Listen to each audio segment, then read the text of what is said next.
Transactions लाता है, और हर स्टेट की अपनी एक रेरा होती है, और इट्स इम्प्रेस रजिस्ट्रेशन कराना है रियल एस्टेट एजेंट को, प्रमोटर को और प्रोजेक्ट्स को। उसके बाद स्ट्रिंजेंट पेनाल्टी लगेगी, लेआउट शेड्यूल सब अपलोड करना है वेबसाइट पे। ठीक है नुपुर, एडवांटेजेस ऑफ रेरा क्या है? बिना देखे बोलना है। नहीं, केस में नहीं देते। एक मिनट, हाँ Sakshi. Tanya, advantages, management, very good, very good,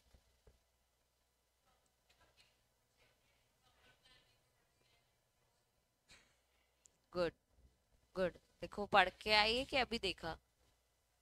good. और हाँ, अब तान्या बहुत ज्यादा सीरियस हो गई है पिछले अटेम्प्ट से। और हाँ, नहीं पर एक्चुअली इस बार बहुत फर्क है तान्या में। इवन टेस्ट पेपर भी चेक किया था तो उसी में समझ आ गया था, पहला दूसरे मंडे दे दूंगी। हमने कुछ डेफिनेशंस देखी थी, ठीक है। अंश, अप्रोप्रिएट गवर्नमेंट की डेफिनेशन।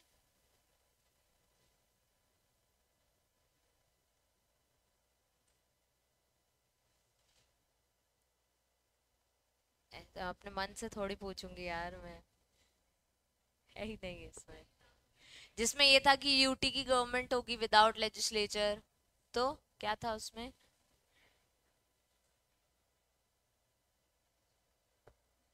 हम्म,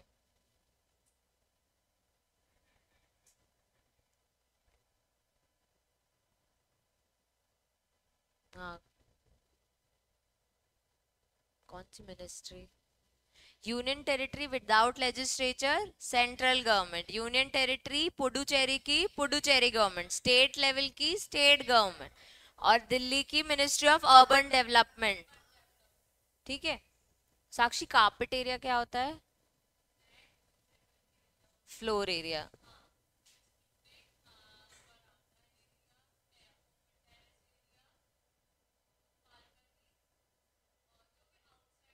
वॉल्स के जो भी एक्सटर्नल आ जाता है। ठीक, वॉशिंग एरिया इसमें मेंशन नहीं है, हाँ। लिख के मत आना। हाँ, वो लिख के मत आना, वो एक्सप्लेन करने के लिए बोला था मैं। ठीक है शांश, पढ़ के आना पड़े नेक्स्ट टाइम।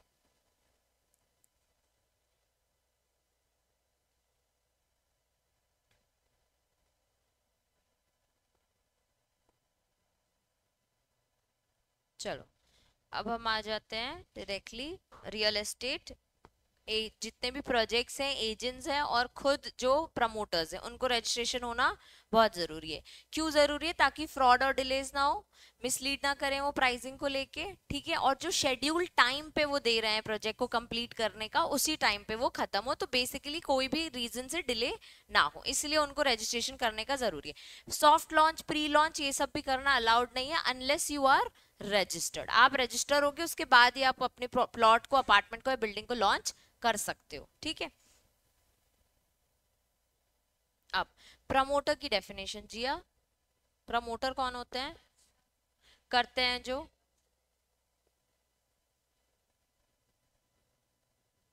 हमने बहुत इजी वे में इसको याद किया था।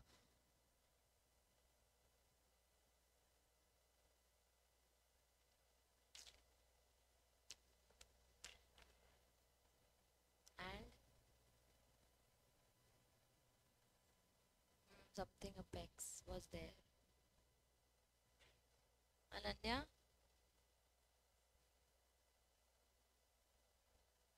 Cooperative society. और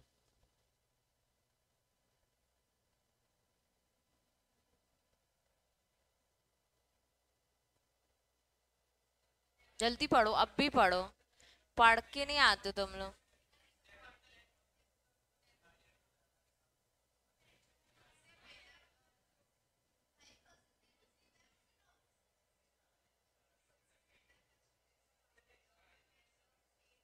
हाउस, देखो इसको याद करने का तरीका, पहले कंस्ट्रक्शन पढ़ा था, दूसरा डेवलपमेंट, तो इसको इलैबोरेट करने का काम हमारा है, ठीक है। लेकिन अभी बताने के लिए, याद करने के लिए, पहला any person who constructing the building, land, anything, कोई पर्सन जो डेवलप कर रहा हो लैंड को, तो मैंने उसमें एक्सप्लेन किया था जैसे एग्रीकल्चर लैंड को डेवलप किया जा रहा है या खाली वेकेंट लैंड को डेवलप किया जा रहा है, ठीक है। फिर दो पॉइंट्स थे गवर्नमेंट के, जिसमें हमने बोला एनी अदर पब्लिक बॉडी, जो बेसिकली एनी बिल्डिंग जो की है गवर्नमेंट की या under the control of government. उसके बाद फिर हमने पढ़ा apex state level cooperative society और प्राइमरी कोऑपरेटिव हाउसिंग सोसाइटी। उसके बाद दो लोग हैं, एनी अदर पर्सन या एनी सच पर्सन, जो बिल्डिंग्स में जनरली भी कोई अगर सेल परचेज कर रहा हो तो भी वो प्रमोटर कहलाएगा, और जिसका काम ही यही है कि बिल्डिंग को सेल परचेज वो करते हैं, ठीक है। कॉन्ट्रैक्टर हो गए, डेवलपर हो गए, स्टेट डेवलपर, ये सब भी क्या होते हैं, प्रमोटर। फिर आ जाते हैं real estate project. Real estate projects में तीन चीजें याद रखना, अपार्टमेंट, फ्लैट और प्लॉट और बिल्डिंग, ठीक है। ये इतनी की ही वो प्रोजेक्ट की बात करें तो development of a building consisting of apartments, converting existing building into an apartments, या development of a land, plot और अपार्टमेंट्स। तो यही बेसिक टर्म्स हैं जिसको उन्होंने डेवलपमेंट, एग्जिस्टिंग बिल्डिंग और न्यूली डेवलप्ड अपार्टमेंट, प्लॉट और इन्हीं की बात करी है, ठीक है। एग्जेम्पशन, पलक एग्जेम्पशन याद है क्या? अगर नहीं भी पढ़ी हो तो एग्जेम्पशन तो कौन से प्लॉट या इनको रजिस्टर नहीं करना है हमको? नहीं, 15 lakh, number of 8 apartments in all phases, तो इस रजिस्ट्रेशन कराने की जरूरत नहीं है। मतलब 15 लाख जैसा तो मैंने कुछ बोला ही नहीं है, तो बेटा ऐसे टैक्स का अपन इसमें नहीं लिख सकते ना। तीन एग्जेम्पशंस पड़ी है, एक जिसका floor area, complete area 500 square feet से कम हो और जिसके नंबर ऑफ अपार्टमेंट्स 8 अपार्टमेंट से कम हो या 8 हो इन ऑल फेजेस। दूसरा, आपके पास ऑलरेडी एक सर्टिफिकेट है before commencement of this act, और आप अगर रिपेयर रेनोवेशन का काम कर रहे हो या रीडेवलपमेंट कुछ का काम करो जिसमें स्ट्रक्चरल चेंज हम चेंज नहीं कर रहे हैं, तो वो सब कवर हो जाएंगे कि आपको दोबारा रजिस्ट्रेशन या रजिस्ट्रेशन कराने की जरूरत नहीं है, ठीक है। ये इंपॉर्टेंट है। अब फिर हमने देखा था application for registration under for the real estate projects का रजिस्ट्रेशन। तो पहले प्रिस्क्राइब फीस के साथ डॉक्यूमेंट्स आपको सबमिट करना है, 30 डेज में उन्हें आपको रिवर्ट करना है, उसके बाद आपको एक लॉगिन आईडी पासवर्ड मिल जाएगा। ये बेसिक अपन अभी आगे बार बार भी पढ़ेंगे। उसके बाद कौन से डॉक्यूमेंट्स है ये हमने रीड किए थे सारे, डिटेल शेड्यूल, प्लान्स, लेआउट, सब तुमको डिमार्केटिकेशन सब कुछ देना है लैंड का रिलेटेड, किसको अलॉट करोगे, कितने प्राइस में करोगे, क्या अग्रीमेंट करोगे, उसका परफॉर्मा वगैरह हमको देना पड़ेगा, ठीक है। और 75% का अमाउंट आप यूज करोगे, सेपरेट बैंक अकाउंट में सब कुछ डालोगे, वो सारे documentation with affidavits 70% with affidavits आपको वहां पे देने हैं।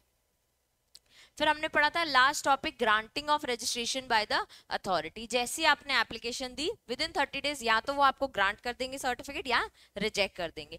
अब अगर कोई भी सर्टिफिकेट ग्रांट नहीं किया या रिजेक्ट भी नहीं किया तो हम इसे क्या मान लेंगे, डीम्ड रजिस्टर्ड हो गया, और उसके 7 दिन के अंदर उनको आपको लॉगिन आईडी पासवर्ड देना पड़ेगा, ठीक है।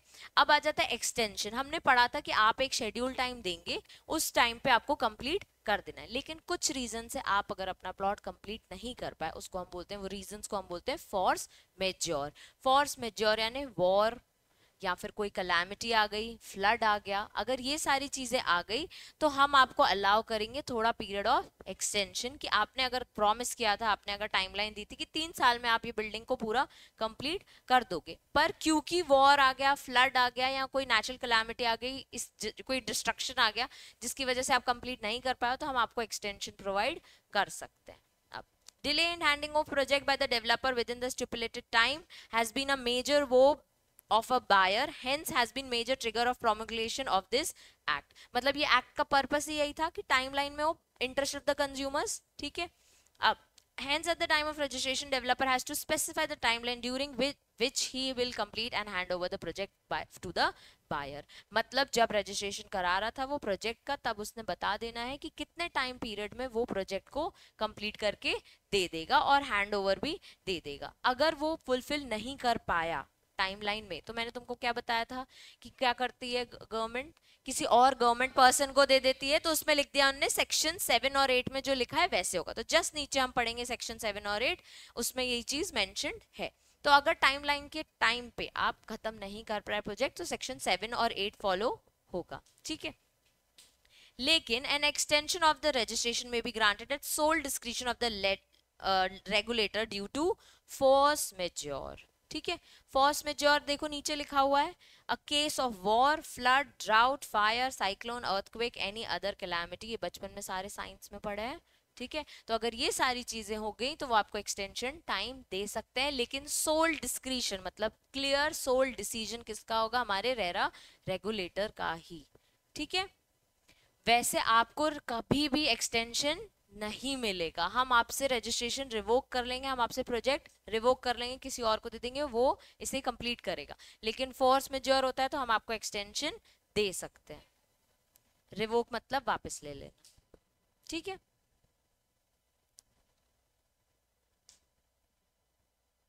फिर आ जाता है रिवोकेशन ऑफ रजिस्ट्रेशन, मतलब कब कब हम उनसे रजिस्ट्रेशन उनका कैंसिल कर लेंगे या वापस ले लेंगे, one and the same thing.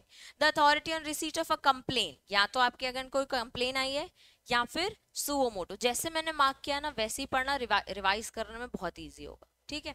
या तो आपको कोई कंप्लेन आई है या फिर सुओ मोटो, यानी खुद अथॉरिटी को लगता है कि इस पर्सन ने कोई ना कोई गलती की है जो नीचे मेंशन्ड है, तो वो क्या कर लेगा, रिवोक द रजिस्ट्रेशन ग्रांटेड। पहली बात, प्रमोटर ने कोई डिफॉल्ट किया है अंडर द प्रिस्क्राइब सेक्शंस। दूसरी बात, प्रमोटर ने कोई वायलेशन किया है terms and condition of the agreement जो बिटवीन प्रमोटर एंड अलॉटी के बीच में हुआ होगा, ठीक है। The promoter has involve any kind of unfair practice और इरेगुलरिटीज, तो अगर उनको बोल रहा है कि मैं अच्छा अच्छा माल यूज कर रहा हूँ पर एक्चुअल में वो एकदम सस्ता सुंदर टिकाऊ वाला माल यूज कर रहा है, तो ये अनफेयर प्रैक्टिस है एक तरीके की, इन सब में वो इन्वॉल्व होगा, तो रजिस्ट्रेशन क्या हो जाएगा, रिवोक हो जाएगा, ठीक है। The term should be used revocation. Unfair practice का मीनिंग नीचे दिया है, तो बेसिकली पहले 4 पॉइंट्स पढ़ते हैं, A B C D, law पढ़ने का तरीका, ठीक है। रिवोकेशन कब होगा, जब कोई कंप्लेन आएगी या सुमो मोटो उसको लगेगा, जब प्रमोटर ने कोई डिफॉल्ट किया है, वायलेट किया एनी टर्म्स एंड कंडीशन, या अनफेयर प्रैक्टिस या इरेगुलरिटीज। चौथा, फ्रॉडलेंट प्रैक्टिस की है, ठीक है। पर अनफेयर प्रैक्टिस का बीच में डेफिनेशन जैसे उन्होंने दी है तो तुम्हें भी बतानी पड़ेगी। अनफेयर प्रैक्टिसेस यानी falsely represent that the service are area of particular standard और ग्रेड, ठीक है। मैंने बताया जैसे कि raw materials, represent that the promoter has approval और affiliation which such promoter does not have, वो बोल रहा है कि मेरे पास सर्टिफिकेट है ये सारे काम कराने का, पर जबकि उसके पास वो चीज नहीं है।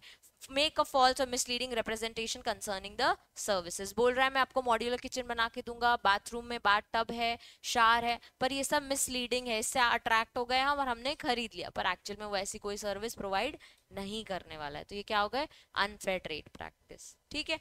बेसिकली रिवोकेशन कब कब होता है, default, violation of terms and condition, unfair practice और फ्रॉडलेंट प्रैक्टिस। फिर अनफेयर प्रैक्टिस का डेफिनेशन में आता है कि स्टैंडर्ड के अगेंस्ट है, सर्टिफिकेट झूठा दिखा रहा है या मिसलीड कर रहा है फॉर द सर्विसेज, ठीक है। अब ये बोल रहा है कि revocation shall not be revoked unless the authority has given the promoter not less than 30 days in writing stating the grounds of the revocation and considered any cause of shown by the promoter within a period of notice, मतलब opportunity of being heard, तो OOPH 30 दिन का time देंगे, notice देंगे, 30 दिन का time देंगे कि तुम्हारा रजिस्ट्रेशन हम रिवोक कर रहे हैं। अब अथॉरिटी में instead of revoking the registration permitted to remain force to such further terms and condition as it thinks fit, तो अब क्या होगा कि रिवोक नहीं कर रहे पर हम तुम्हें कुछ चीजें बोल रहे जो तुम्हें फॉलो करनी पड़ेगी, ये टर्म्स एंड कंडीशंस फॉलो कर लो, तुम्हारा रजिस्ट्रेशन रिवोक नहीं होगा। in the interest of allottees and any such so imposed shall be binding on the promoter, इतना ही वो बोल रहे कि कई बार हम रिवोक ना करके कुछ टर्म्स एंड कंडीशन इंपोज कर देंगे आप पे जो कि इंटरेस्ट ऑफ द अलॉटीज, ठीक है तुम ये पूरा कंप्लीट करो पर मॉड्यूल किचन बना के दो जो तुमने प्रॉमिस किया था, ठीक है। ऐसे टर्म्स एंड कंडीशंस लगाने पे उसको वो काम करने पड़ेंगे। Authority upon revocation of the registration, होता क्या है रिवोकेशन के अंदर, उसको डिबार कर देगा कि आप अब वेबसाइट यूज नहीं कर सकते। जब उसने रजिस्ट्रेशन कराया था तो वो लॉगिन आईडी पासवर्ड यूज कर रहा था, लॉगिन आईडी करके वो अपनी पूरी वेबसाइट पे उसको पोर्टल का एक्सेस दिया हुआ था और वो चीजें अपलोड करता जा रहा था जो जो काम होता जा रहा है। अब हमने उसका एक्सेस छीन लिया है, अब वो वेबसाइट पे एक्सेस कर ही नहीं सकता। ठीक है। Facilitate remaining development works to be carried on according with the provision of section 8। जो मैं बता रही हूँ कि जो भी बचा कुचा काम है वो तुम नहीं करोगे, सेक्शन 8 के थ्रू यानी किसी ना किसी को वो हैंड ओवर कर देंगे, वो करेंगे। Direct the bank account, the project bank account to freeze the bank account, जिसमें वो पैसे आ रहे थे वो फ्रीज करा देगा ताकि वो पर्सन उसमें से पैसे भी नहीं निकालवाए। और in the protect the interest of allottees और पब्लिक इंटरेस्ट, कुछ ना कुछ डायरेक्शंस वो इशू कर देंगे। ठीक है, यानी कि उसकी एंट्री बंद करा देंगे उस प्रोजेक्ट में, या फिर जिधर जिधर से वो कांटेक्ट करा था उन सबको बोल देंगे अब इससे कांटेक्ट करने की कोई जरूरत नहीं है। तो जो भी इंटरेस्ट ऑफ अलॉटीज के हिसाब के लिए जो भी फायदेमंद डिसीजंस होंगे वो डायरेक्शंस वो दे देगा।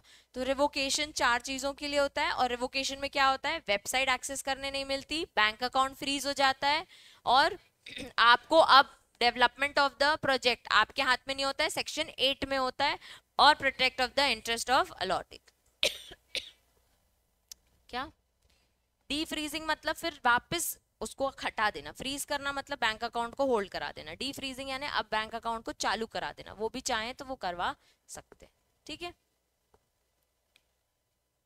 कॉन्सिक्वेंट डी फ्रीजिंग यानी उसके बाद चाहे तो जब भी बैंक अकाउंट चालू भी करा सकते हैं। Obligation of the authority consequent upon a lapse of or on revocation of registration. Lapse of registration or on may consult the appropriate government to take action deems fit, including the carrying remaining development work by the competent authority by association of allottees. ये मैंने बोला section 8 में लिखा है कि अगर आपका registration हमने कट कर दिया है या रेवोकेशन कर लिया है या आपने रजिस्ट्रेशन कराया ही नहीं है, तो सेक्शन 8 के हिसाब से जो बचा कुचा डेवलपमेंट है वो किसी ना किसी अथॉरिटी के पास चला जाएगा। ये डिसीजन कोई अप्रोप्रिएट गवर्नमेंट मिलके ले रहे हैं कि बचा कुचा डेवलपमेंट वर्क किसी कॉम्पिटेंट अथॉरिटी के पास चला जाए, या association of allottees in any manner as may be determined by the authority. जैसा अथॉरिटी बोलेगी वैसा आपका अब बिल्डिंग बनेगी। अब ये जो मैं डेवलपमेंट ऑफ वर्क की बात कर रही हूँ, या फिर फ्रीजिंग ऑफ अकाउंट्स की बात कर रही हूँ, या एक्सेसिंग ऑफ वेबसाइट की बात कर रही हूँ, ये सब रिवोकेशन के अंदर आ गया। लेकिन डेवलपमेंट ऑफ वर्क तब जाएगा किसी और के पास जब अपील का टाइम पीरियड खत्म हो जाएगा। तो अगर एक कॉम्पिटेंट अथॉरिटी ने मतलब अप्रोप्रिएट गवर्नमेंट ने या रेरा अथॉरिटी ने डिसीजन दिया तुम प्रमोटर गलत हो, तुम्हारा रिवोकेशन मैंने ले लिया है, अब तुम ये सारे काम नहीं कर सकते, ठीक है, उसको लगेगा कि मैं सही हूँ, वो जाएगा अपील करने, तो उसके पास 30 दिन 45 दिन कुछ होंगे अपील करने के, तो वो 30 दिन और 45 दिन तक ये सारे काम को हम रोक नहीं सकते। मतलब डेवलपमेंट ऑफ मिल्क तब भी प्रमोटर के पास होगा। जैसे ही 45 दिन या 30 दिन वो अपील वाले दिन खत्म होंगे, उसके बाद डेवलपमेंट ऑफ वर्क किसी ना किसी कॉम्पिटेंट अथॉरिटी के पास चला जाएगा। ठीक है। नेक्स्ट लाइन में लिखा है द डायरेक्शन डिसीजन और order of the authority shall not take effect until expiry of the period of appeal provided in the provision of this act। तो जैसे ही क्लियर है सबको, जैसे ही वो 30-45 दिन जो बचे कुचे हैं अभी अपील के वो खत्म होंगे, उसके बाद डेवलपमेंट ऑफ वर्क किसी और अथॉरिटी के पास चला जाएगा। ठीक है साक्षी, ये देखो तुम प्रमोटर हो, तुम्हारी एक बिल्डिंग बन रही है, आज मैंने तुमसे रिवोकेशन ले लिया, ठीक है, रिवोकेशन में क्या क्या हुआ, वेबसाइट बंद कर दी, सब कर दिया मैंने, ठीक है, अब ये जो बिल्डिंग बन रही है इसका क्या, ठीक है, इसका क्या एक्चुअल में ये किसी ना किसी गवर्नमेंट के पास चला जाएगा, लेकिन तुम्हारे पास अपील का भी ऑप्शन है, तुम सही हो, तुम्हारी कोई गलती नहीं, अथॉरिटी भी तो गलत हो सकती है ना, तो तुम्हारे पास 30 या 45 डेज हैं अपील के लिए, ठीक है, मान लेते हैं चलो अभी के लिए कंफ्यूजन दूर करने के लिए 30 डेज, ठीक है, अब ये 30 डेज अपील के हैं, हो सकता है तुम अपील करने जाओ, हो सकता है तुम अपील करने नहीं जाओ, अगर तुम अपील करने चली गई, ठीक है, तो डिसीजन पेंडिंग होगा ट्रिब्यूनल के पास, ठीक है, ट्रिब्यूनल बताएगा कि अभी डेवलपमेंट ऑफ वर्क साक्षी करेगी कि अथॉरिटी करेगी, अगर तुम 30 दिन में अपील करने नहीं गई तो डेवलपमेंट ऑफ वर्क अथॉरिटी के पास चला जाएगा। तो हमारा जो डिसीजन है, जो अथॉरिटी का डिसीजन है कि डेवलपमेंट ऑफ वर्क अथॉरिटी के पास जाना चाहिए, वो 30 दिन तक रुका रहेगा, टेक इफेक्ट नहीं में आएगा, इफेक्ट में नहीं आएगा, ठीक है, अभी तक इसको नहीं दे सकती अथॉरिटी को, ठीक है, काम चलता रहेगा, चलता रहेगा, प्रमोटर के पास रहेगा, जाए, नहीं बनेगी ना फिर रुक जाएगी, फिर जैसे ही ट्रिप जैसी तुमने अपील करी तो वहां पे ताला लग जाएगा, वो तुरंत अपीलेट ट्रिब्यूनल ने अगर अपील एक्सेप्ट कर ली, देखो रिक्वेस्ट होती है अपील, मतलब आप रिक्वेस्ट करो कि मुझे इस डिसीजन से अग्रीव्ड हूं मैं, आपको मैं रिक्वेस्ट कर रहा हूँ, तो वो टाइम तुरंत ही पहली हियरिंग में ही बोल देगा कि उधर पे अभी लॉक कर दो, ऐसे। उस तब तक उसका डिसीजन नहीं काम आएगा जब तक वो अपील नहीं करता, और अपील कर दिया है तो आगे देखी जाएगी कि ट्रिब्यूनल क्या बोल रहा है। अपील नहीं किया, जैसे 30 दिन खत्म हुए, डेवलपमेंट ऑफ वर्क ट्रांसफर हो जाएगा, ठीक है।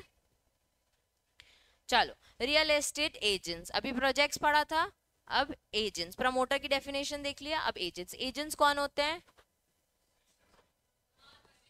तो बेसिकली वो इनकम नहीं कमाते हैं, इन सबसे कम्युनिकेशन कमाते हैं, काइंड ऑफ सैलरी कमाते हैं या कोई रेम्यूनरेशन कमाते होंगे, कमीशन लेते होंगे, ठीक है, बीच की कमीशन लेते हैं ना ब्रोकर। रियल एस्टेट एजेंट है ना ये, जी। मैं प्रमोटर हूं, मैंने हायर किया एजेंट को, तो मैं कुछ सैलरी दूंगी उसको, या फिर डील कर लूंगी उससे कि भाई तूने प्रॉपर्टी पाई, 10% कमीशन तेरी। कमीशन लेते हैं ना वो लोग, हर ब्रोकर लेता है, तो ये भी काइंड ऑफ ब्रोकर ही है, और ये हाईएस्ट पेइंग जॉब भी है काइंड ऑफ, ठीक है। रियल एस्टेट एजेंट्स हैं, बहुत लोग सुनते हैं हम रियल एस्टेट एजेंट है, दलाल, द रियल वर्ड इज दलाल, ठीक है। Means any person who negotiates और acts on behalf of one person in transaction, transfer of his plot, apartment, building, as the case may be. तो ये बीच का बंदा है जो क्या कराता है, नेगोशिएशन, ठीक है। As the case may be in real estate by way of sale with another person, of transfer of plot, apartment or building, as the case may be, of any other person to him, receives remuneration, fee or any other charges for his service, whether as commission or otherwise, ठीक है। And includes a person who introduced through any medium prospective buyers sellers to each other for negotiation for sale or purchase। तो वो या तो खुद deal कर लेता है, ओनर बीच में आता ही नहीं है, या फिर वो सिर्फ दो लोगों को मिलवाने का काम करता है, कमीशन खा के चला जाता है, ठीक है। दोनों पॉइंटर्स उसमें लिखे हैं, सिर्फ इतना पैराग्राफ हमारे लिए इंपॉर्टेंट है, वही जितना मैंने मार्क किया। रियल एस्टेट ब्रोकिंग, फिर उन्होंने बस बताया, is the one of the easiest business in India as there is no specific qualification और experience requirement, also there is no code of practice which sets accountability, transparency और professional of benchmark. बस उन्होंने एक general term में बताया हुआ, there is nothing सच जो law में लिखा है, ये मॉड्यूल में एक्सप्लेन करने के लिखा है, this is the most easiest job in a country, ठीक है। एवरी रियल एस्टेट एजेंट को रजिस्ट्रेशन कराना है, ये मेंशन जरूर कर देना, ये हमने ऊपर ही पढ़ लिया था सेलियन फीचर्स में, हर एजेंट को क्या कराना है, रजिस्ट्रेशन कराना है। अब अथॉरिटी में within such period such manner upon satisfying itself for fulfilment of such conditions, एक तो उसको सिंगल रजिस्ट्रेशन दे देगा, ठीक है, to the real estate agent for the entire state और union territory as the case may be. तो वो जिस स्टेट में रहता है उसका एक उसको सिंगल रजिस्ट्रेशन मिल जाएगा, या फिर रिजेक्ट हो जाएगी उसकी एप्लीकेशन, उसके बाद अपॉर्चुनिटी ऑफ बीइंग हर्ड मिलेगी रिजेक्शन होने से पहले।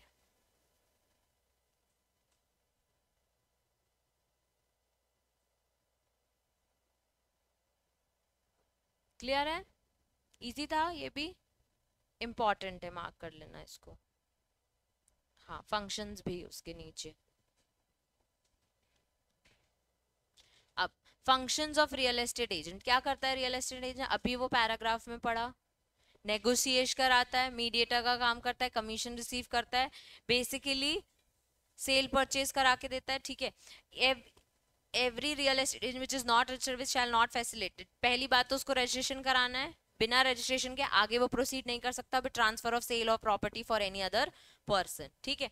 उसको मेंटेन करनी है books of account, records, documents as may be prescribe, तो रूल्स में जैसे लिखा है कि किस तरीके से उसे अपने books, accounts, records, documents maintain करके रखने हैं, चाहे 8 साल चाहे परमानेंट।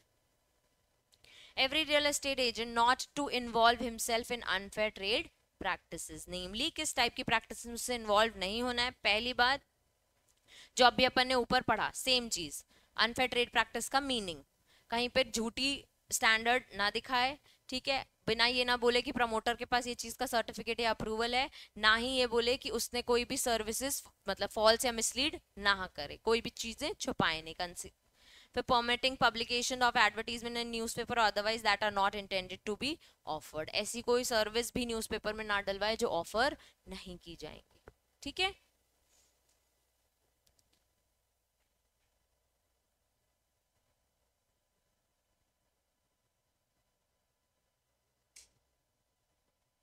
अब बच्चे तीन चीजें, पहले पढ़ा ग्रांट ऑफ रजिस्ट्रेशन, फिर पढ़ा एक्सटेंशन और फिर पढ़ा रेवोकेशन। ग्रांट ऑफ रजिस्ट्रेशन में देखा जैसी एप्लीकेशन मिलेगी 30 दिन के अंदर या तो एप्लीकेशन मिल जाएगी या फिर वो चीज रिजेक्ट हो जाएगी। एक्सटेंशन में देखा कभी भी एक्सटेंशन नहीं मिलेगा, एक्सटेंशन एक इंपॉर्टेंट सेक्शन है और एक्सटेंशन पूरे एक्ट में ये है कि हम आपको जो स्पेसिफाइड टाइम है उसके अलावा आपको कोई एक्सटेंशन नहीं मिलेगा, वो टाइमलाइन में आपने खत्म करना है क्योंकि हमने पूरा एक्ट इंटरेस्ट ऑफ कंज्यूमर में बनाया है। अब फोर्स मेजॉर होगा तो आपको एक्सटेंशन मिलेगा, सोली डिस्क्रिशन ऑफ द रेगुलेटर। ठीक है, फोर्स मेजॉर यानी war, flood, calamity, drought, fire, ठीक है, ये सारी चीजें। उसके बाद रेवोकेशन, रेवोकेशन में क्या क्या, चार चीजों की वजह से रेवोकेशन हो जाता है, या तो default, violate any terms and condition, unfair practice या फ्रॉडलेंट प्रैक्टिस। ठीक है, उसके बाद जब रेवोकेशन हो जाता है तो आपको वेबसाइट का डिबार, वेबसाइट से डिबार कर दिया जाएगा, एक्सेस नहीं मिलेगा।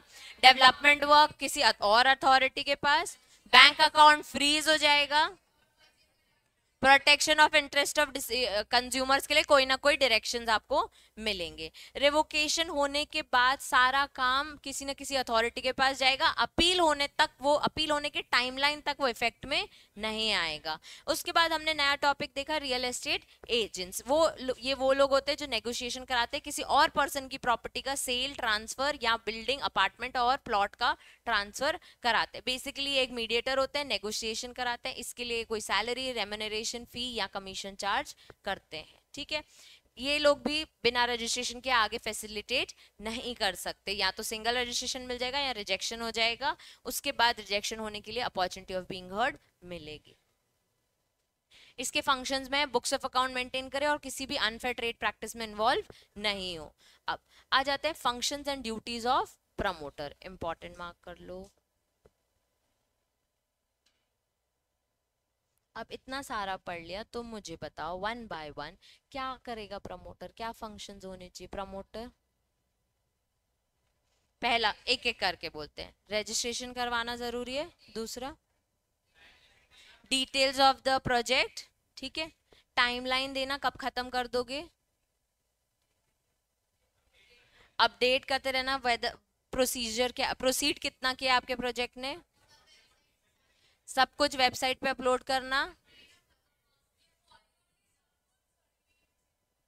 नहीं वो नहीं,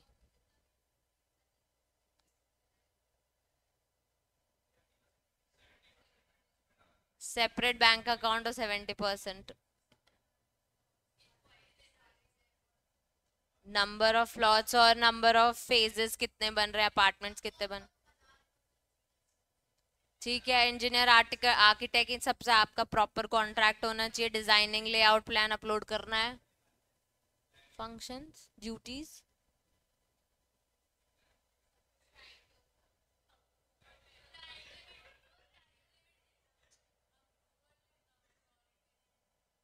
अप्रूवल लेनी है, हाँ, और भी डिफरेंट अप्रूवल्स लेनी है, सर्टिफिकेट ले लेना, commencement certificate, completion certificate, occupancy certificate. अंश कुछ बोल रहा था लास्ट में, अच्छा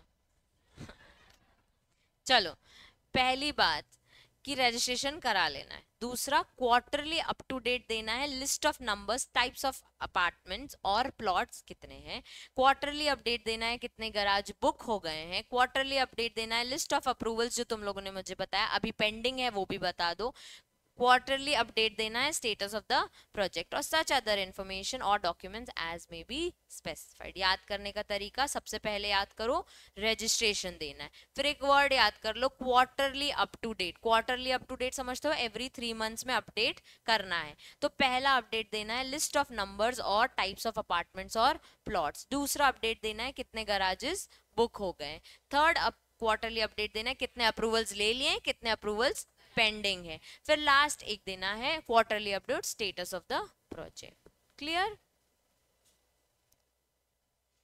अब जो तुमने पॉइंटर्स बोले फिर वो अलग अलग तरीके से उन्होंने एक्सप्लेन किया। Promoter at the time of booking and issue of allotment letter, मतलब जब एडवांस मनी ले लेगा और अलॉटमेंट लेटर देगा सामने वाले को, तब उसको उसके साथ sanction plan, layout plan along with the specifications approved by the competent authority, display of the site, such at the place, सब कुछ उस पर्सन को दे देना है। ठीक है, on paper. उसके बाद stage wise schedule of completion of the project including the previous of civic infrastructure like water, sanitation, electricity, इस चीज का भी अपडेट उसको देना पड़ेगा. ये सब तुम लोगों ने मुझे बताया था, इसमें ऑलरेडी मेंशन्ड है. प्रमोटर शैल, फिर अलग से और रिस्पॉन्सिबिलिटीज और फंक्शंस ड्यूटीज उन्होंने बताई हैं. पहले वो रिस्पॉन्सिबल है ऑब्लिगेशंस के लिए, फंक्शंस के लिए जो अग्रीमेंट में मेंशन्ड है, जो उसने अलॉटीज और एसोसिएशन ऑफ अलॉटीज के साथ किया है. एसोसिएशन ऑफ अलॉटीज यानी ग्रुप ऑफ अलॉटीज, ठीक है, इकट्ठे लोगों ने फ्लैट बुक किए. क्लियर है? अभी एक बार रीड करने हैं तुमने सारे points. Provided the responsibility of the promoter with respect to structural defect or any other defect for such period shall continue even after the conveyance deed of all apartments. मतलब कि structural defect सब कुछ allot कर दिया आपने, उसके बाद कोई structural defect है उसके लिए भी कौन liable रहेगा? हमेशा promoter liable रहेगा. ठीक है, even if आपका agreement हो गया, जो भी defects हैं उसकी responsibility है. Next point, he is responsible to obtain completion certificate, occupancy certificate of both. ये तुम लोगों ने मुझे बताया था. Responsible to obtain lease certificate, अगर रियल एस्टेट प्रोजेक्ट को लीज में दे रहा है तो वही रिस्पॉन्सिबल है.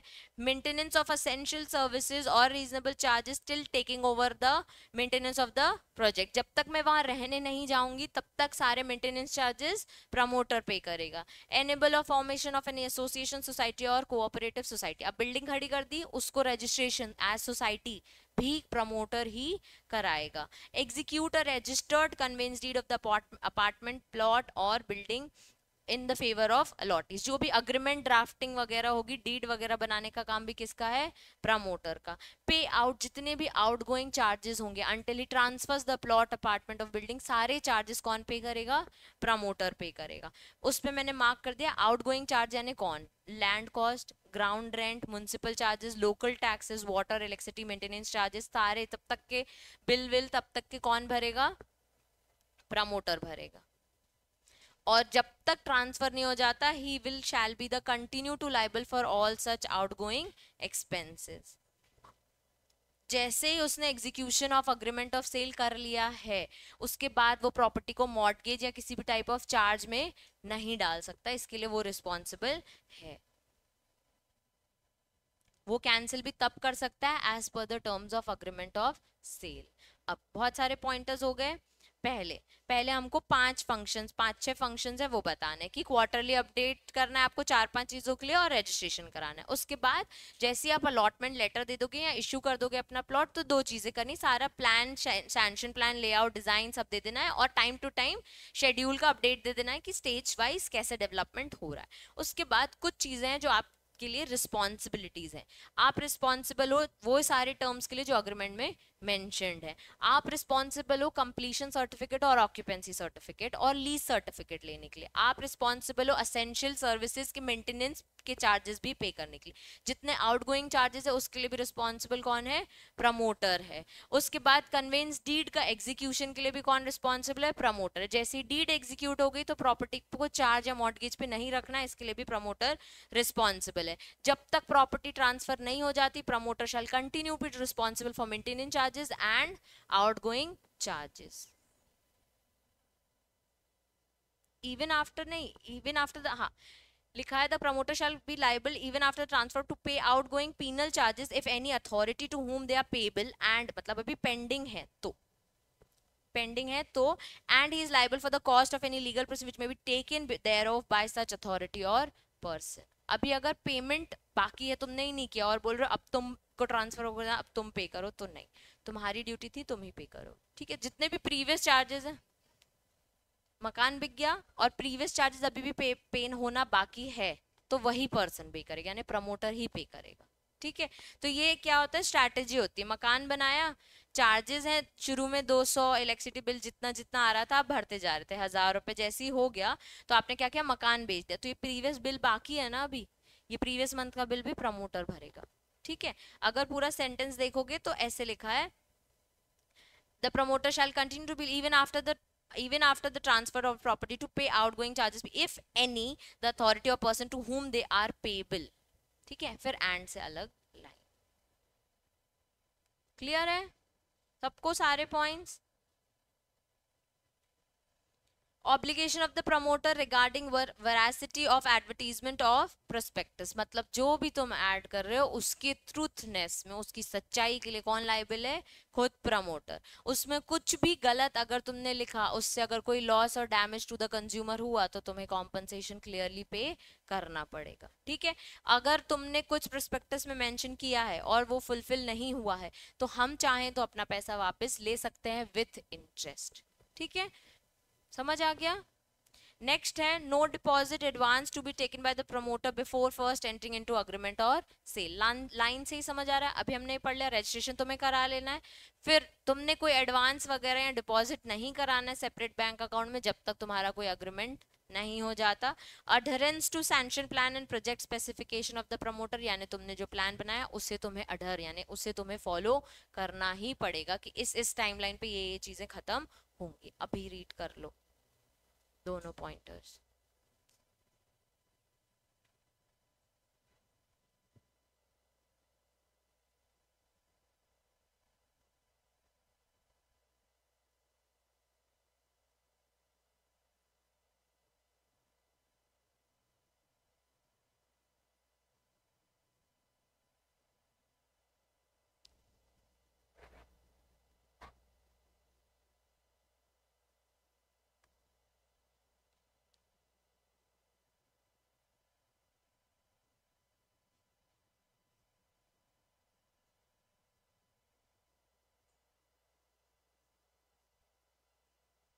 एडवांस में ना अग्रीमेंट तो करना पड़े ना।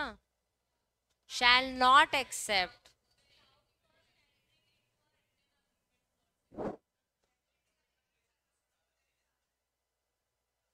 Shall not accept a sum more than 10%। 10% ले तो मोर देन 10% नहीं ले।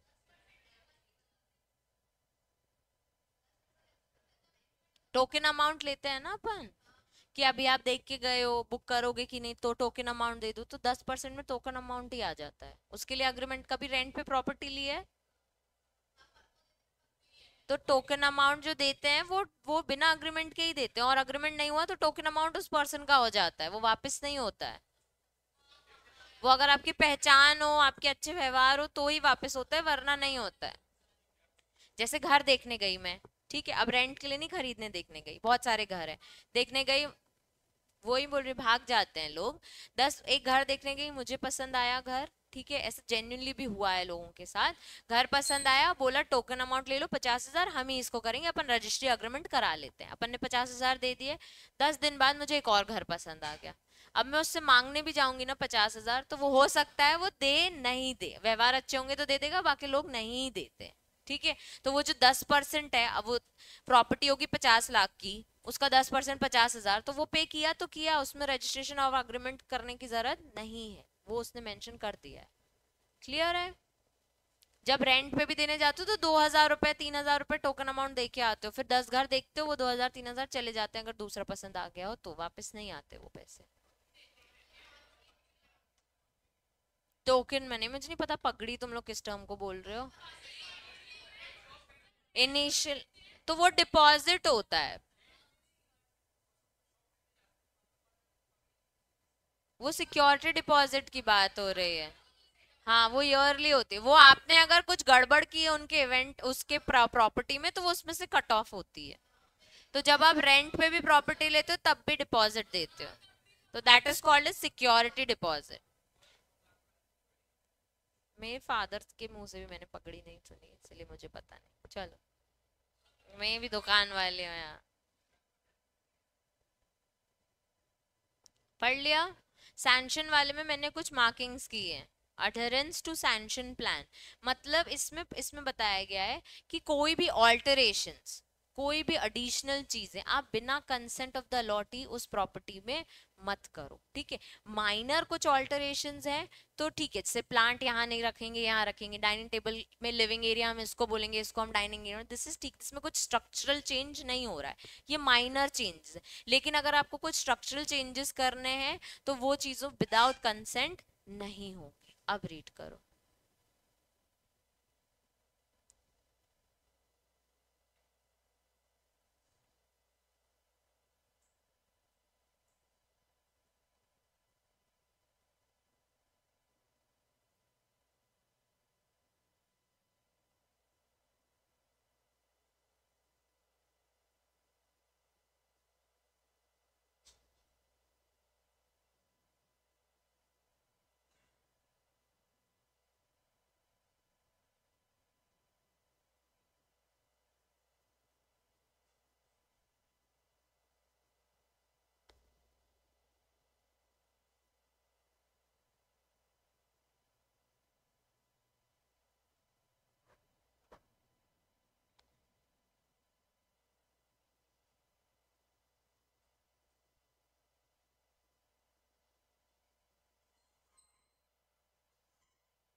यहाँ भी बैठ जाता है अभी के लिए थोड़ा टाइम।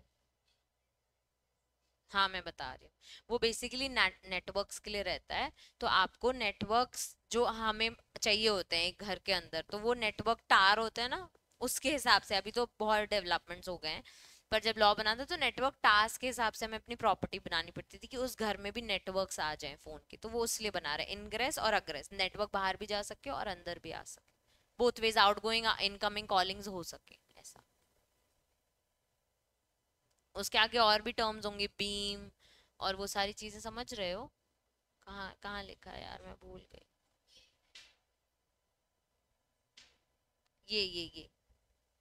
ये तो वॉल, पार्टीशन, ये सब एक्सक्लूडिंग है, ठीक है। स्ट्रक्चरल चेंज में ये सब आते हैं कि दीवार तोड़ना, शिफ्ट करना, पार्टीशन करना अलाउड नहीं है विदाउट कंसेंट। फिर column, beam, joist, floor area, ये जो बीम और जॉइस्ट है ना, बीम यानी जैसा ऐसे टाइप की रहती है, हाँ ऐसे टाइप की जो लगती है ऐसे, ठीक है। उसके बाद ये जॉइस्ट यानी, ये भी one one of the time. और एक और चीज है फ्लोर इंक्लूडिंग मैगजाइन फ्लोर, यानी कि जो फ्लोरिंग है आपकी, उसमें वो डबल बेड नहीं बनते हैं, एक बेड नीचे होता है फिर स्टेयरकेस ऊपर होता है, तो ये फ्लोरिंग, दो फ्लोरिंग बना दी ना आपने, एक ऊपर एक नीचे। जॉइस में भी आपने टू स्टोरी घर बना दिया। तो ये सारे चेंजेस आप नहीं कर सकते। एक बिल्डिंग बनाइए जिसमें बोल दिया 28 फ्लैट रहेंगे, तो ऊपर और फ्लैट नहीं बना सकते। अब 27th वाले फ्लैट में आपने क्या किया, एक बेड बनाया और एक और बेड बना दिया और दूसरे रूम को चेंज कर दिया, बोला एक ही में ही दो दो बेड्स बन गए, तो ये सब विदाउट कंसेंट नहीं हो सकता, ठीक है।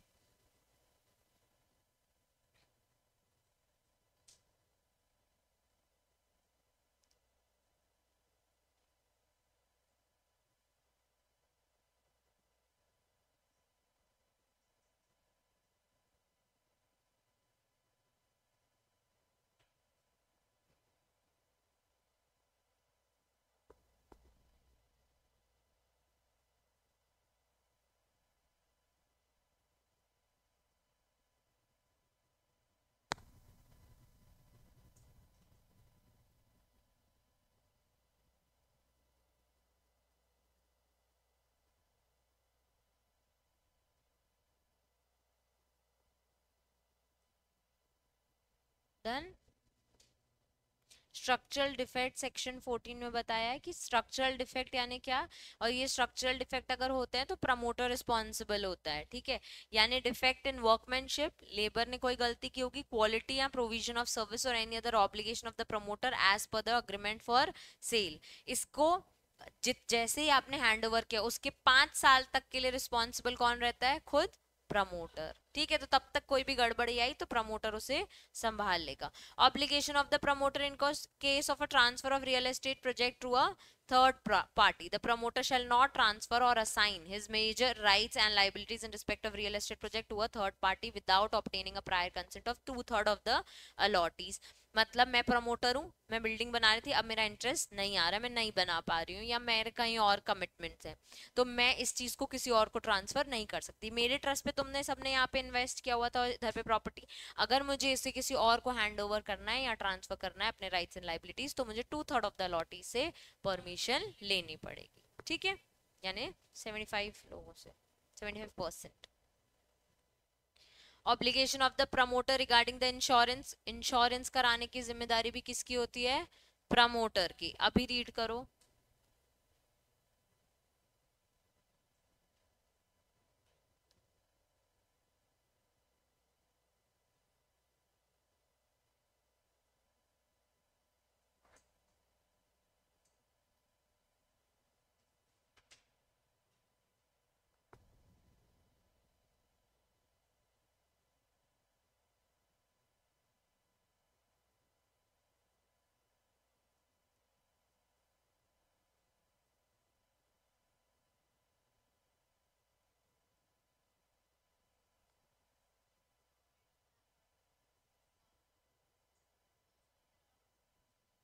उसमें तो प्रमोटर डिफॉल्टर है ना, उसमें तो खुद अलॉटी के इंटरेस्ट में ट्रांसफर हो रहा है।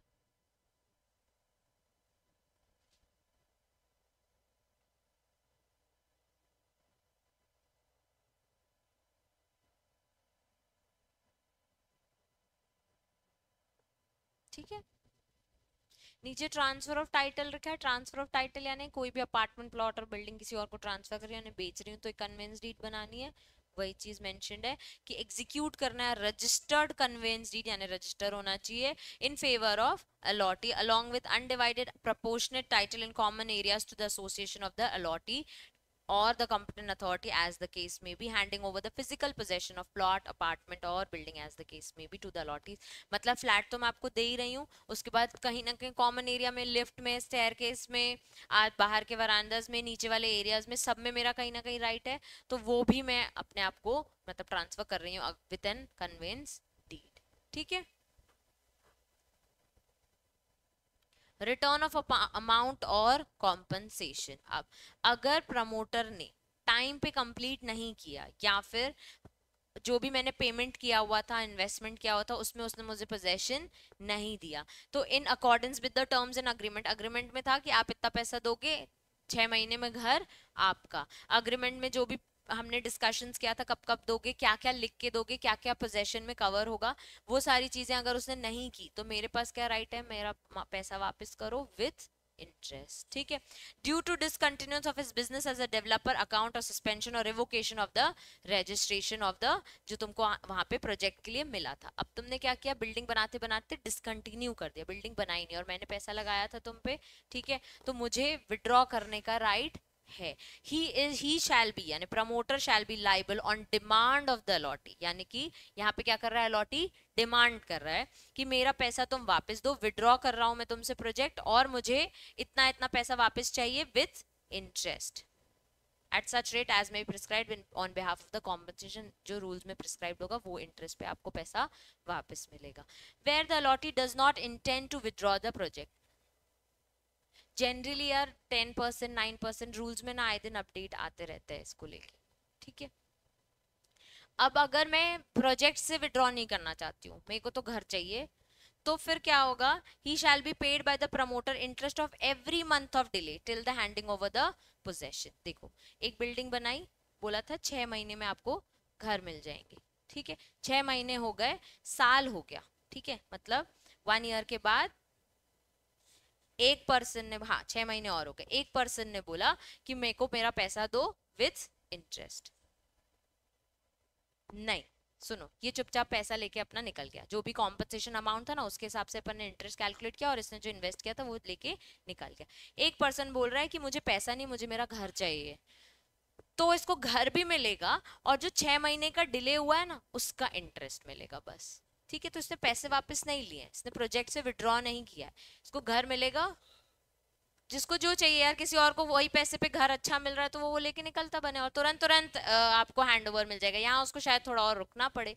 तो 6 महीने तो डिले हो ही गया है, हो सकता है 6 महीने और डिले हो रहा हो, तो ये रुकने रेडी है कि भाई मैं 6 महीने और रुकूंगा पर तू मुझे घर दे, तो वो 6 महीने प्लस और 6 महीने, 1 साल का इंटरेस्ट मिलेगा उसको हर मंथ का,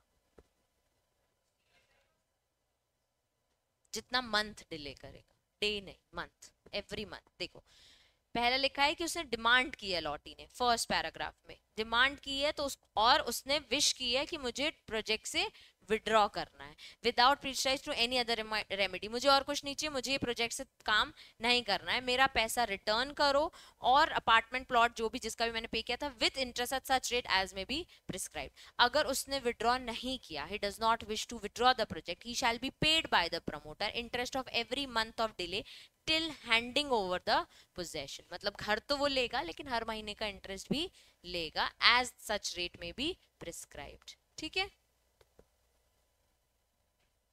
बाकी उसको जितना लॉस डैमेज हुआ है वो अथॉरिटी में जाके क्वेश्चन कर सकता है, केस फाइल कर सकता है और अपना कॉम्पनसेशन ले सकता है।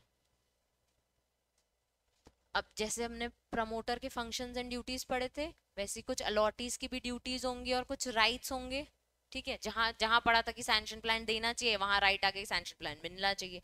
जहां पढ़ा था कि शेड्यूल स्टेज वाइज प्लान पता होना चाहिए या प्रोजेक्ट का स्टेटस पता होना चाहिए, यहाँ राइट आ गया कि हाँ पता होना चाहिए। पर अलॉटी की कुछ ड्यूटीज भी तो होती होंगी ना। कल क्यों पढ़ेंगे, अभी आधा घंटा और पढ़ना है। तो अभी पिंकी दी की क्लास है, तो पिंकी दी की क्लास है ना 1 से 2:30, तो 2:30 बजे तक।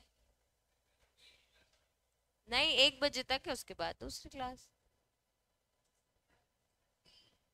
अभी बताओ राइट से, अभी हाफ एन आवर और पढ़ना है, तो छुट्टी तो तुम दिमाग से निकाल दो। हाफ एन आवर बाद खाना, 12:30 कौन खाना खाता है? सुबह का खाना नहीं, सुबह का नाश्ता होता है। तो ब्रेकफास्ट करते ही नहीं हो? हाफ एन आवर बाद। चलो, रजिस्ट्री करवाना अपार्टमेंट की, और ये तो राइट है। अलॉटीज के क्या ड्यूटीज हैं? पैसे टाइम पे देना। वो क्या काम करेगा आके? जल्दी से रीड करो सारी। 11 है और इम्पोर्टेंट है, बहुत इम्पोर्टेंट है। हम्म, सब कुछ ही इम्पोर्टेंट है, चैप्टर ही इम्पोर्टेंट है। जल्दी पढ़ो अलॉटीज की ड्यूटीज और राइट्स।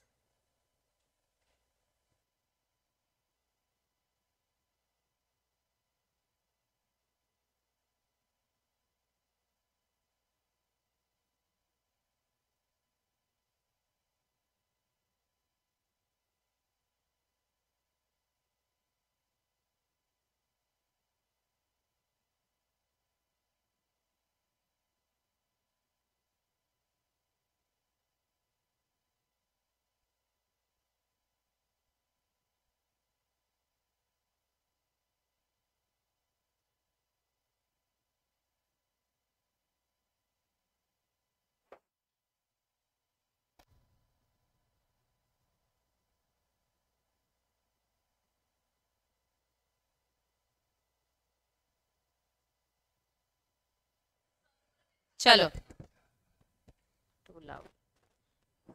हाँ, अब हम रेरा अथॉरिटी की बात कर रहे हैं, होने दो उसको बोर।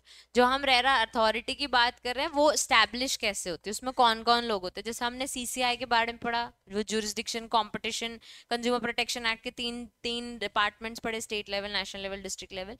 वैसे ही रेरा एक अथॉरिटी जो हर स्टेट के लिए डेवलप होती है। बेसिकली देखो, ये अप्रोप्रिएट गवर्नमेंट बनाती है, एवरी स्टेट में बनाती है। ये एक बॉडी कॉर्पोरेट है जिसका परपेचुअल सक्सेशन है, जिसकी कॉमन सील है, जो प्रॉपर्टी होल्ड कर सकती है, डिस्पोज ऑफ कर सकती है, मूवेबल इमूवेबल, कॉन्ट्रैक्ट में एंटर कर सकती है, और सू हो सकती है या सू कर सकती है। हर हर ऐसा एक जो हम अथॉरिटी बनाते हैं, अप्रोप्रिएट गवर्नमेंट बनाते हैं, बेसिकली वो एक बॉडी कॉर्पोरेट फॉर्म में ही होती है। हर रेरा एक स्टेट में है ही है। इसके इसके कॉम्पोजिशन में याद रखो, वहां लिख लो चेयरपर्सन प्लस, यानी and minimum 2 whole time members होने ही चाहिए इसमें हमेशा। उनके क्वालिफिकेशंस मार्क करना मेरे साथ।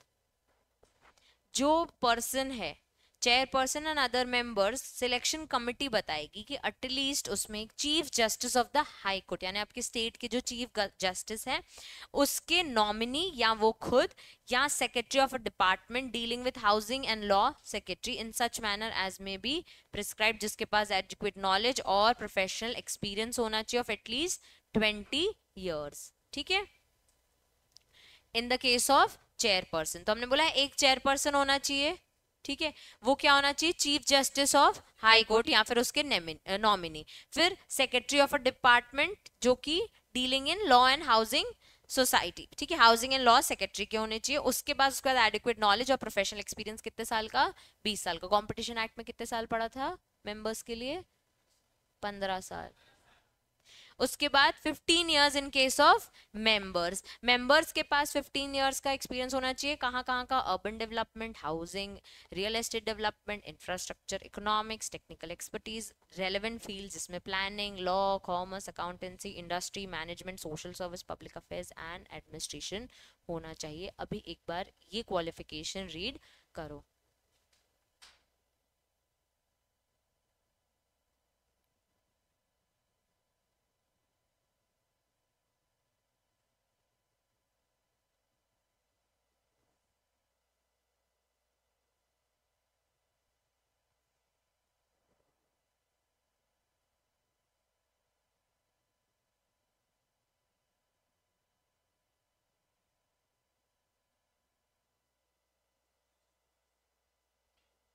The chairperson and other members, mark करना है।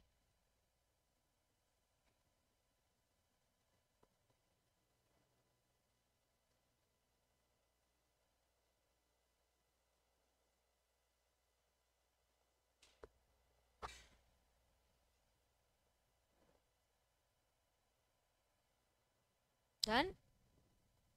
उसके बाद वो बोल रहे हैं कि that a person who is और has been in service of state government shall not be appointed as chairperson unless उसने कोई एडिशनल सेक्रेटरी की पोस्ट होल्ड की हो अंडर सेंट्रल गवर्नमेंट, ठीक है, और has in equivalent post in the central government और स्टेट गवर्नमेंट, ठीक है। तो कहीं ना कहीं गवर्नमेंट का कोई ना कोई बंदा होना चाहिए। Further a person who is in the service, तो मेंबर नहीं बनना चाहिए जब तक वो post of secretary of the state government हो या फिर equivalent post of the state government और सेंट्रल गवर्नमेंट, वैसी ही कोई पोस्ट में होना चाहिए गवर्नमेंट के सेक्रेटरी के टाइप का, ठीक है।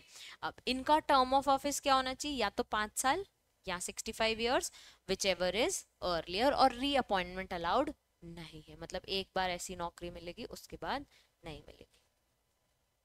वहां लिख लो 5 इयर्स और 65 years, which ever is earlier.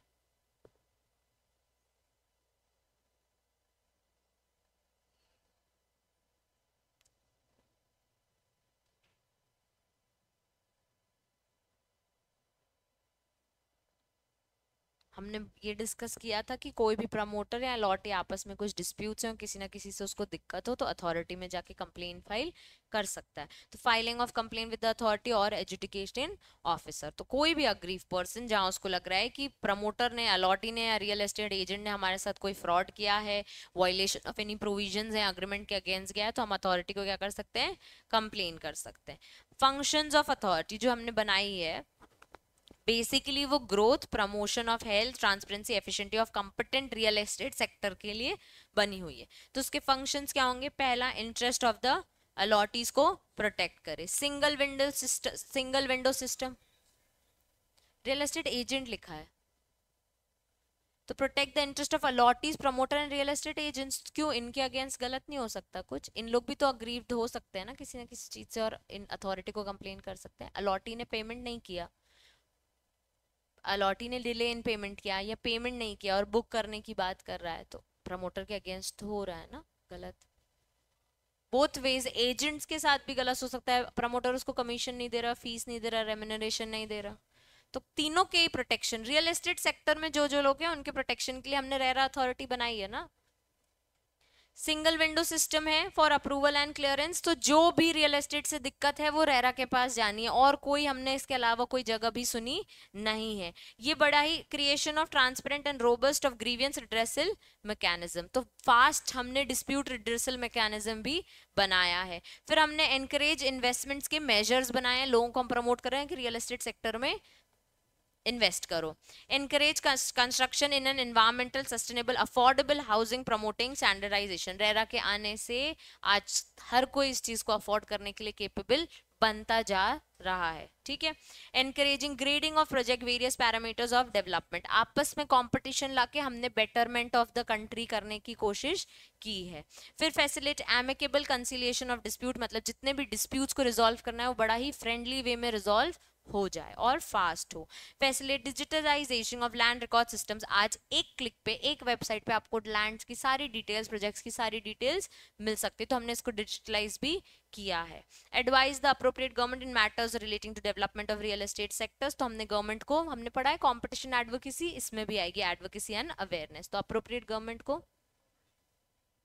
कहा, कंक्लूसिव प्रॉपर्टी ना, फाइनल कंक्लूड, फाइनल प्रॉपर्टी, ठीक है, उसकी डिटेल्स हमको मिल जाती है ना, कल ही हमने सारे देखे। फिर any other issue that authority में things necessary for the promotion of real estate sector, याद करने का तरीका, पहले प्रोटेक्शन ऑफ इंटरेस्ट, दूसरा सिंगल विंडो सिस्टम, तीसरा ग्रीवियंस को हमने ट्रांसपेरेंट वे में रिड्रेसल मैकेनिज्म बनाया है, इन्वेस्टमेंट एनकरेजमेंट और construction encouragement in an environment friendly way, sustainable use. फिर ग्रेडिंग हम लेके आए ताकि कंपटीशन होके वेरियस पैरामीटर्स में आपको हाउसिंग फैसिलिटी मिल सके, जो भी डिस्प्यूट रिजॉल्व होगा वो फ्रेंडली वे में होगा, तो ये जो एमिकेबल का मतलब होता है फ्रेंडली। उसके बाद digitization of the land records, और अप्रोप्रिएट गवर्नमेंट को बताना कैसे डेवलप करना है, और अदर कोई फंक्शंस उनको लग रहे हो अप्रोप्रिएट, तो ठीक है। रीड करो। एडवोकेसी एंड अवेयरनेस अपन ने कंपटीशन एक्ट में भी पढ़ी है। जब भी कोई भी पॉलिसी फॉर्मुलेट करनी होगी तो रेरा से हम पूछ लेंगे कि भाई कुछ नया है फॉर डेवलपमेंट तो बता दो।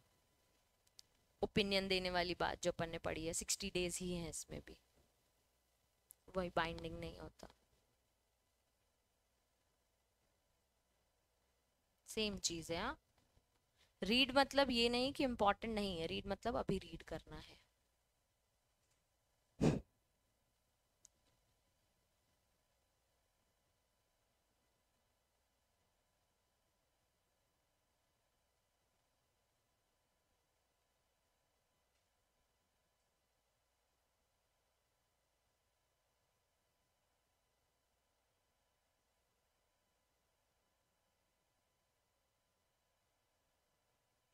पढ़ लिया। अब functions of authority important mark करो। ऊपर भी कुछ फंक्शंस पढ़े थे, प्रोटेक्शन ऑफ इंटरेस्ट और ये सारी चीजें। यहाँ पे और चीजें इंक्लूड कर दी है। पहली बात, सारे रियल एस्टेट प्रोजेक्ट्स, एजेंट्स और प्रमोटर्स कहाँ रजिस्टर होंगे? रेरा के अंदर। तो register and regulate projects, agents और प्रमोटर्स भी। ठीक है।